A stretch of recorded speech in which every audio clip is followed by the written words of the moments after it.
Hello everyone, welcome to my channel disciples learning. आज हम start करने वाले हैं एटॉमिक मास से। कल हमने एटम के बारे में पढ़ा, तो आज हम एटॉमिक मास से स्टार्ट करने वाले हैं। एटॉमिक मास क्या होता है? What is atomic mass? So atomic mass is the one atomic unit is a mass unit equal to exactly 1/12 of the mass of one atom of carbon 12। अब इसको हम किस तरीके से समझ सकते हैं कि हम वन एटॉमिक यूनिट की बात करें कार्बन 12 की। अगर सपोज मान लो ये कार्बन 12 है, ये हमारे पास ऐसे कार्बन 12 है, ठीक है, ये मान लो कार्बन 12 है हमारे पास, तो उसकी 1/12 यूनिट अगर हम इसको डिवाइड कर देते हैं, ये 4 पार्ट्स में डिवाइड हो गया। अभी कितने हो गए? 6 पार्ट हो गए। ये इसके 8 पार्ट हो गए, 10, और ये हो गए इसके 12 पार्ट। तो ये जो 12 पार्ट आया, तो ये मान लो मैं ये वाला पार्ट ऐसे ले लेती हूँ, तो जो इतना पार्ट है ये 1/12 पार्ट है ऑफ कार्बन एटम। ये कार्बन एटम का 1/12 पार्ट हो गया। तो हम जो एटॉमिक मास को मेजर करते हैं वो एक वन एटॉमिक यूनिट है। मास यूनिट में is equal to the equal of 1/12। इसके 1/12 पार्ट का कार्बन एटम, जो कार्बन 12 का एटम होता है, उसके 1/12 पार्ट के इक्वल हम उसको क्या करते हैं, उससे हम उसकी मास यूनिट को फाइंड आउट करते हैं। जो रिलेटिव एटॉमिक मास होता है सभी एलिमेंट्स का, वो हम इस कार्बन 12 के एटम से ही उसको फाइंड करते हैं, ठीक है, उसको हम मेजर करते हैं। हम उसी से हमें पता लगा कि उसका इतना मास है। तो with respect to carbon 12 atom we found the atomic masses of all the elements. Example ले लेते हैं। देखो, हमने एग्जाम्पल लिया मैग्नीशियम का, तो मैग्नीशियम का जो मास होता है वो कितना हो गया? एटॉमिक मास मैग्नीशियम का इज 24U। अब जो ये 24 है, एटॉमिक मास को हमेशा यूनिट कैसे लिखते हैं? यू लिखते हैं इसको। It means that a magnesium is 24 times heavier than 1/12। जो ये इतना पार्ट था ना, इसका 1/12 पार्ट कार्बन एटम का, उससे 24 टाइम्स हेवियर है। 24 टाइम्स हेवियर है मैग्नीशियम का। तो इसलिए हम उसको बोल रहे हैं कि वो 24 उसका क्या हो गया? एटॉमिक मास हो गया। ये एटॉमिक मास कुछ एलिमेंट्स के लिखे हुए हैं, जैसे कि किसका? ये हाइड्रोजन का, कार्बन का, हाइड्रोजन का 1 हो गया, कार्बन का 12, नाइट्रोजन का 14, ऑक्सीजन का 16, सोडियम का 23, मैग्नीशियम का 24, सल्फर का 32, क्लोरीन का 35.5। ये एक्सेप्शन होता है थोड़ा सा, ये पॉइंट में, डेसिमल में आ जाता है। कैल्शियम का 40। तो अगर मान लो ये 14 है, नाइट्रोजन का ले लेती हूँ, उसका 14 एटॉमिक मास है, तो जो ये 1/12 यूनिट है कार्बन एटम की, उससे वो 14 टाइम्स हेवियर है, ठीक है। मान लो ये इसका वेट है 1, कार्बन 12 का, अभी सपोज कर रहे हैं सिर्फ कि ये इसका 1 है, 1/12 यूनिट। देखो 1 ही होगा क्योंकि यहाँ पे क्या है, ये कार्बन का 12 है, ठीक है, पूरे कार्बन का 12 है, तो ये जो 12 पार्ट है उसका उससे तो 12 टाइम हेवियर हो गया। ऐसे ही नाइट्रोजन का इससे 14 टाइम हेवियर हो जाएगा, मैग्नीशियम का 24 टाइम्स हेवियर, कैल्शियम 40, तो वो इससे 40 टाइम्स हेवियर है, ठीक है। तो इसलिए ऐसे उसके एटॉमिक मासेस को फाइंड आउट किया गया सारे ही एलिमेंट्स के। ये जो एटॉमिक मास है ना, आपको इजीली लर्न हो जाएगा। अभी आपको लर्न करना पड़ेगा, ये थोड़े से दिए हुए हैं, इससे ज्यादा अभी मत करना, एनसीईआरटी में इतने दिए हुए हैं, बट ये भी लर्न करने पड़ेंगे। बट जब हम चैप्टर 4 पढ़ेंगे ना, तो आपको ये चीजें ना फिर लर्न नहीं करनी पड़ेगी, ये आपको फाइंड आउट करना आ जाएगा। उसमें थोड़े से न्यूमेरिकल्स भी हैं, आपको पता चल जाएगा कि हम एटॉमिक मास कैसे फाइंड आउट करें, तो हमारे लिए इजी हो जाएगा।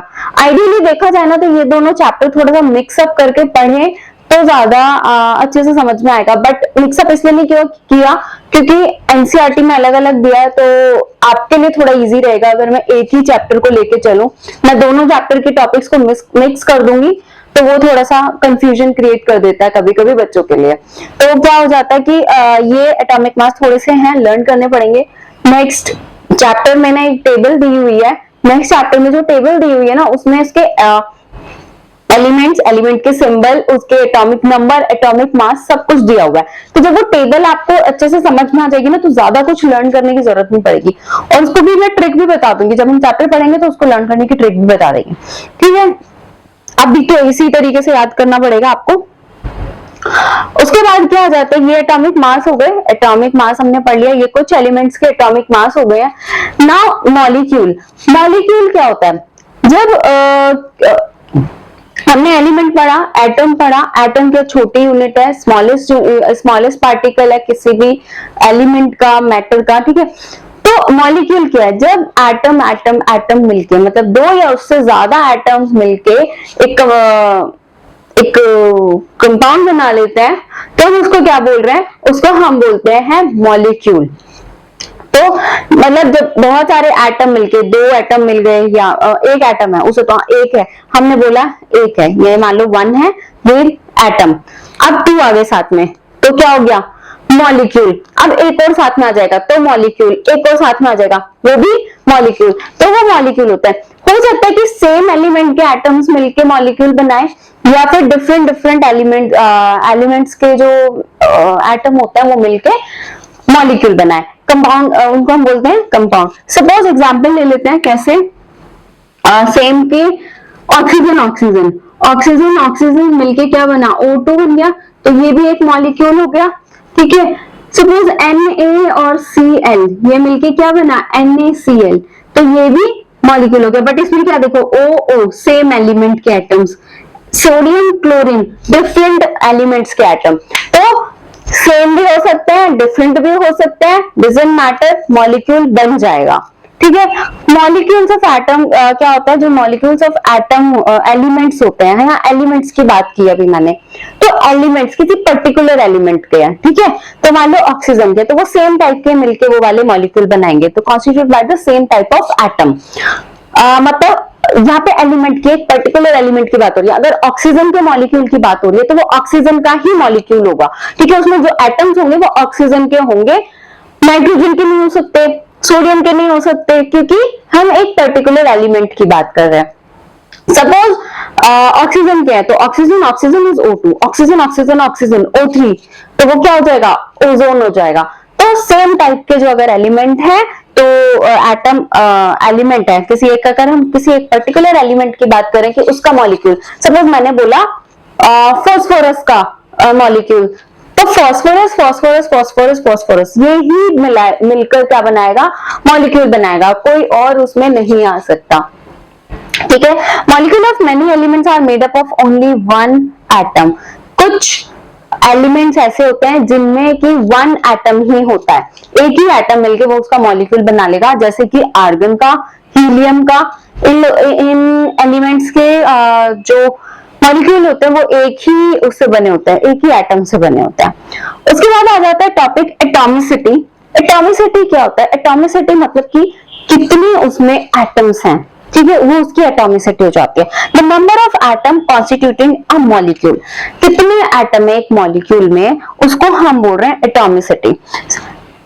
ये एटॉमिसिटी में 4 टाइप के एटम्स हो जाते हैं। डायएटॉमिक, डायएटॉमिक मतलब डाई मतलब 2, डाई मतलब 2, तो डाई मतलब 2, डाई एटॉमिक जिसमें 2 मॉलिक्यूल्स हैं, जैसे कि हाइड्रोजन, हाइड्रोजन के 2 मॉलिक्यूल्स मिलके क्या बना रहे हैं, H2, तो उसको हम डायएटॉमिक बोल रहे हैं। H2 is diatomic, N2 is diatomic, nitrogen nitrogen, oxygen is also diatomic, chlorine is also diatomic. और ये जो चारों एलिमेंट्स है ना, ये चारों ही एलिमेंट्स कभी भी सिंगल नहीं रहते, कभी भी एक एटम नहीं रहेगा। ऑक्सीजन को हम O नहीं लिख सकते, नाइट्रोजन को हम N नहीं लिख सकते। जो मैंने यहाँ पे लिखे है ना N, ये जो मैंने सिंबल्स लिखे हैं, देखो ये किसका सिंबल है, हाइड्रोजन का, ये भी लिख देते हो, ये कार्बन का, ये नाइट्रोजन का, नाइट्रोजन, ऑक्सीजन, ये sodium, magnesium, sulphur, chlorine and calcium.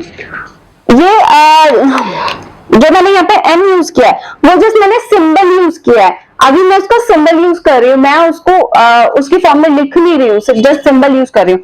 तो कभी भी जो नाइट्रोजन होता है वो N की फॉर्म में नहीं रहेगा। इसका रीजन भी पता लग जाएगा जब हम वैलेंसी वाला टॉपिक पढ़ेंगे नेक्स्ट चैप्टर में। तो उसका रीजन पता चल जाएगा वो सिंगल क्यों नहीं रहता है, क्यों वो ये डायटोमिक फॉर्म में ही रहता है। तो ये जो चारों होते हैं ये हमेशा डायटोमिक फॉर्म में ही रहते हैं, ये कभी सिंगल फॉर्म में नहीं रहेंगे, एक एटॉमिक नहीं रहेगा। नेक्स्ट आ जाता है ट्राइएटॉमिक। ट्राइएटॉमिक क्या होता है, जब 3 एटम्स एक मॉलिक्यूल बना रहे हैं, तो ये 3 एटम हो गए जिसमें O3 क्या होता है, ओजोन, जो हमारे एनवायरमेंट की सरफेस पे ऊपर जो लेयर है जो हार्मफुल सन रेज को आने से अर्थ पे बचाती है, उनको रिफ्लेक्ट बैक करती है, वो ओजोन, जिसके बारे में हम काफी पढ़ते रहते हैं कि ओजोन डिप्लीशन हो रहा है, ओजोन खराब हो रही है, कई बार न्यूज आती है इसके बारे में। तो वही ओजोन है जो कैसे बनी है, ऑक्सीजन के 3 मॉलिक्यूल्स मिलकर बनी हुई है, तो उसको हम बोलते हैं ओजोन। नेक्स्ट आ जाता है टेट्राएटॉमिक। टेट्राएटॉमिक जब 4 एटम मिलके एक मॉलिक्यूल बना रहे हैं, तो टेट्राएटॉमिक किस में होता है, फोस्फोरस में। P इज फोस्फोरस, फोस्फोरस में 4 एटम मिलके क्या बना रहे हैं, एक मॉलिक्यूल। ऑक्टाएटॉमिक जहां पे 8 मॉलिक्यूल बनके बना रहे हैं, तो ये S क्या है, सल्फर, यहाँ पे मैंने लिख दिया है सल्फर S के लिए यूज होता है, तो S8, उसको मैं S8 इसलिए लिखा क्योंकि उसमें 8 एटम है, तो सल्फर की इतनी कैपेसिटी है कि वो 8 एटम एक साथ मिलके क्या बना लेंगे, टेट्राएटॉमिक मॉलिक्यूल बना लेते हैं। नेक्स्ट आ जाता है मॉलिक्यूल्स ऑफ कंपाउंड। कुछ कंपाउंड क्या होते हैं, मॉलिक्यूल्स ऑफ कंपाउंड, जहां पर की ये था मॉलिक्यूल्स ऑफ एलिमेंट, हमने पहले क्या पढ़ा, मॉलिक्यूल्स ऑफ एलिमेंट पढ़ा, जहां पे सेम टाइप के एटम मिलके एक मॉलिक्यूल बना रहे हैं। यहाँ पे क्या होता है, डिफरेंट टाइप के एटम्स मिलकर क्या बनाएंगे, एक मॉलिक्यूल बनाएंगे। तो ये कंपाउंड का नाम लिखा हुआ है water, ammonia and carbon dioxide. Water किस किस से मिलके बनता है, वाटर मिलके बनता है हाइड्रोजन एंड ऑक्सीजन से, ठीक है, हाइड्रोजन एंड ऑक्सीजन से मिलके क्या बनता है, वाटर। अमोनिया किससे बनता है, नाइट्रोजन, अमोनिया बनता है nitrogen plus hydrogen, nitrogen plus hydrogen से। Carbon dioxide is carbon plus oxygen से, ठीक है। ये मैंने सिंबल यूज किया, मैंने पूरा नाम नहीं लिखा, स्पेस भी नहीं है, और शॉर्ट में जितना लिखेंगे अच्छे से नोट्स बन जाते हैं शॉर्ट में, ठीक है। आप इसका स्क्रीनशॉट ले सकते हो पूरी बोर्ड का, तो आपको एक नोट्स तैयार हो जाएंगे, क्योंकि मैंने इसमें ऑलमोस्ट सभी चीजें लिख दी हैं जो कि जरूरी होती है आपको रिविजन के लिए। तो देखो ऑब्वियसली ये नोट्स आपका पढ़ के, आपको जब क्विक रिवीजन चाहिए होती है तो आप ये नोट्स पढ़ लोगे, बट एनसीईआरटी पढ़ना बहुत इंपॉर्टेंट है, एनसीईआरटी जरूर पढ़ो, ठीक है। तो वाटर हाइड्रोजन और ऑक्सीजन से मिलकर बना है, जिसमें कि हाइड्रोजन के 2 मॉलिक्यूल्स होते हैं, ठीक है, हाइड्रोजन के 2 H2O, तो ये इसका, ठीक है, रेशियो क्या होता है 1:8, हाइड्रोजन 1:8 में ये मिलके बनता है NH3। अमोनिया होता है NH3, ये किस रेशियो में होता है 14:3, ये हम पहले डिस्कस कर चुके हैं। कार्बन डाइऑक्साइड क्या होता है 3:8 में होता है, ठीक है, CO2, इसका फॉर्मूला क्या होता है, CO2 होता है, वो वाटर का H2O, अमोनिया का NH3, तो ये उसके रेशियो हो गए। ये किस किस से मिलके बना, मैंने शॉर्ट में लिखा hydrogen oxygen, nitrogen hydrogen, carbon and oxygen, ठीक है, मैंने फॉर्मूला भी लिख दिया साथ में, और उसका रेशियो कौन से रेशियो में मिलके वो बना हुआ है। तो मॉलिक्यूल ऑफ कंपाउंड जो डिफरेंट एटम से मिलके बना है, मॉलिक्यूल ऑफ एलिमेंट जो सेम एटम से मिलके बना है। कंफ्यूज नहीं होना, क्योंकि जब मैंने मॉलिक्यूल की बात की थी तो मॉलिक्यूल में मैंने बोला कि सेम एलिमेंट से भी मिलके बन सकता है और डिफरेंट एलिमेंट से मिलके भी बन सकता है। तो इसके भी 2 पार्ट्स हो गए, इसको हम इस तरीके से लिख सकते हैं, मान लो ये मॉलिक्यूल है, ठीक है, मैंने ऐसे लिखा यहाँ पे मॉलिक्यूल, एंड हम इस तरीके से डिवाइड कर सकते हैं, molecule of element and molecule of compound. तो इजी हो जाएगा थोड़ा सा याद रखना कि हमने क्या पढ़ा था, क्या हम बोल रहे थे। तो ये हो गया मॉलिक्यूल ऑफ एलिमेंट जिसमें सेम टाइप के एटम होते हैं, मॉलिक्यूल ऑफ कंपाउंड जिसमें डिफरेंट एटम्स मिलके मॉलिक्यूल बना रहे हैं। आप इसका स्क्रीनशॉट ले सकते हो, मैं साइड हो गई हूँ। आपको एक पर्टिकुलर एक अच्छे से नोट्स रेडी मिल जाएंगे, आपको सब कुछ इसमें मिल जाएगा जो आपको क्विक रिवीजन चाहिए होती है एग्जाम से पहले, क्योंकि अभी देखो सितंबर आ ही गया, काफी स्कूल्स में एग्जाम स्टार्ट भी हो गए होंगे, तो आपको क्विक रिवीजन चाहिए तो आप साइड्स की क्या ले सकते हो, स्क्रीनशॉट ले सकते हो, उसको रिवीजन के लिए यूज कर सकते हो, अपने नोट्स भी बना सकते हो। तो आज के लिए इतना ही, अगर कोई भी डाउट है तो please let me know in the comment section, and IUPAC की फुल फॉर्म मुझे बताना कमेंट में, ठीक है? काफी सारे देखते हैं कितने कमेंट आएंगे कितने नहीं आएंगे। Thank you so much and please like share and subscribe.